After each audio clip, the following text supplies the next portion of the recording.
Financial Freedom, A Proven Path to All the Money You Will Ever Need by Chapter 1. The Turning Point.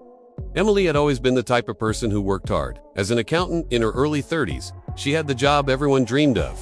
A steady paycheck, job security, and a comfortable lifestyle. But despite all the outward signs of success, Emily was constantly stressed about money. She lived paycheck to paycheck, despite earning more than enough to be financially comfortable. She found herself with a mountain of student loans, credit card debt, and a vague sense of unease about the future. One evening, as she sat in her small but cozy apartment after a particularly stressful day at work, Emily opened her email to find a newsletter from a financial blog she subscribed to. The headline read, "How to Achieve Financial Freedom and Never Worry About Money Again."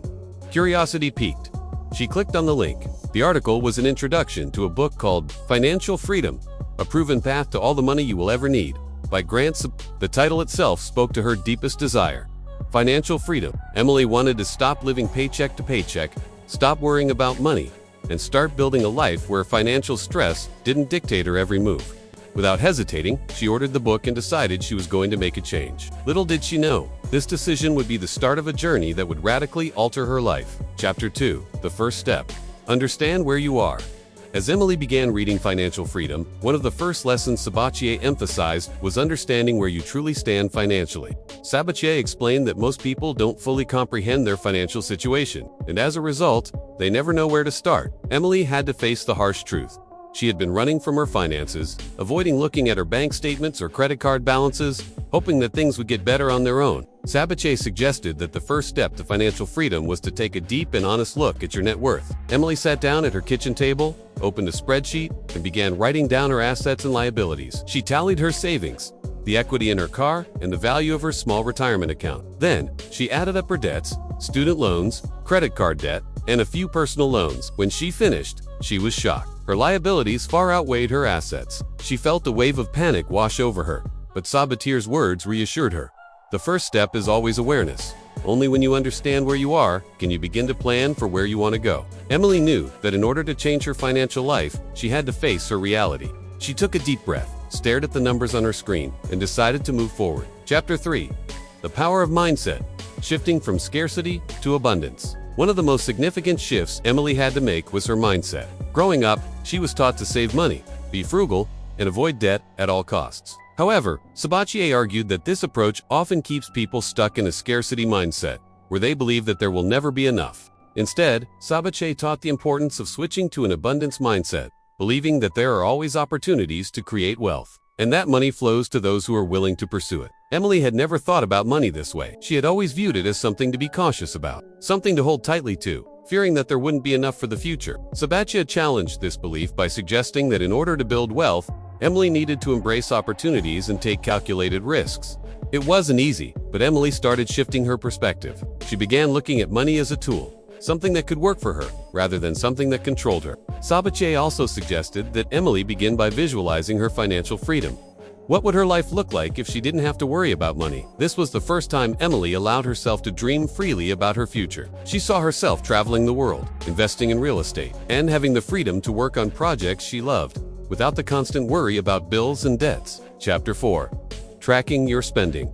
The Power of Awareness. The next step in the book was tracking spending, a concept Emily had heard of but had never seriously implemented. Sabatier emphasized that in order to achieve financial freedom, you need to know exactly where your money is going. For Emily, this was a game. Sabatier recommended using a simple tool, the 50-30-20th rule. This meant that Emily should aim to spend 50% of her income on necessities, 30% on discretionary spending, and save or invest the remaining 20%. Emily downloaded an app to track her expenses and started categorizing every purchase, no matter how small. At first, it was an eye-opening experience. Emily realized that she was spending more on things like dining out, coffee shops, and online shopping than she had ever imagined. While she wasn't overspending in any one category, the total amount of money flowing out of her account each month was alarming. Sabatier's advice was to cut back on non-essential expenses and redirect that money toward savings and investing. Emily made small changes. She canceled subscriptions she didn't use, cooked more at home, and set a limit on how much she spent on entertainment. Within a few months, she had freed up hundreds of dollars each month to put toward paying off debt and building her emergency fund. Chapter 5.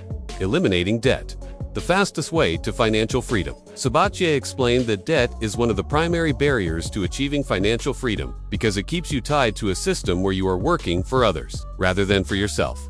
One of the biggest obstacles Emily faced was her debt. Emily's first major goal was to eliminate her credit card debt and student loans. Sabatier laid out a clear strategy for debt repayment. He recommended the debt avalanche method, which meant paying off the highest interest debts first, or the debt snowball method, paying off the smallest debts first for a psychological win. Emily chose the debt avalanche method as she wanted to minimize the amount of money she paid in interest over time. She set a clear goal to pay off her credit card debt within 6 months, and after that, she would focus on her student loans. Emily also started cutting back on any unnecessary spending and used the extra cash to pay down her debt faster. Each time she paid off a credit card, she felt a sense of relief and empowerment. It was hard work, but the more debt she eliminated, the more momentum she built. Chapter 6.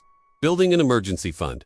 The foundation of financial freedom. While Emily worked to pay off her debt, Sabatier stressed the importance of building an emergency fund. He explained that having a financial cushion for unexpected expenses would give Emily peace of mind and prevent her from going back into debt in the future. Sabatier recommended saving 3 to 6 months' worth of living expenses in an easily accessible savings account. Emily realized that her current savings were not enough to cover even 1 month's expenses, so she made it a priority to build up her emergency fund. She automatically transferred a portion of her paycheck each month into a separate savings account, and after several months, she had built a safety net. The moment Emily reached her emergency fund goal, she felt a weight lift off her shoulders. She no longer had to worry about being blindsided by a car repair or medical bill. She was finally in a position to take on the future with confidence. Chapter 7. Growing your income. The importance of side hustles and investing. While Emily had made great strides in paying off debt and building her emergency fund, Sabatier stressed that in order to achieve true financial freedom, she needed to increase her income.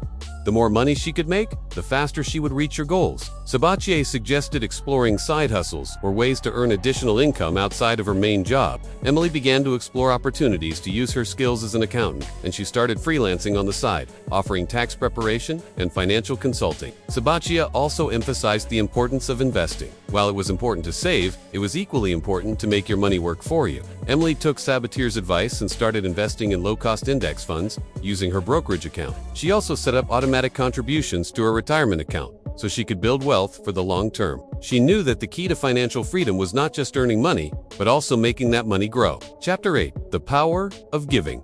Wealth beyond money. As Emily's financial situation improved, Sabatier introduced a concept that Emily had never fully embraced: the power of giving. Sabatier believed that true financial freedom wasn't just about accumulating wealth. It was about using that wealth to make a positive impact on the world. Emily began donating to causes that were close to her heart. She also volunteered her time to mentor young women in her community who were struggling with their finances. Giving back gave her a deep sense of fulfillment and reminded her that financial freedom was about more than just personal gain. It was about creating a legacy and helping others along the way. Chapter 9. The road to financial independence. With time, effort, and consistent action, Emily's life transformed. Her debts were paid off, her emergency fund was solid, and her investments were growing. She no longer felt the weight of financial stress hanging over her head. She had reached a level of financial freedom where money no longer controlled her life.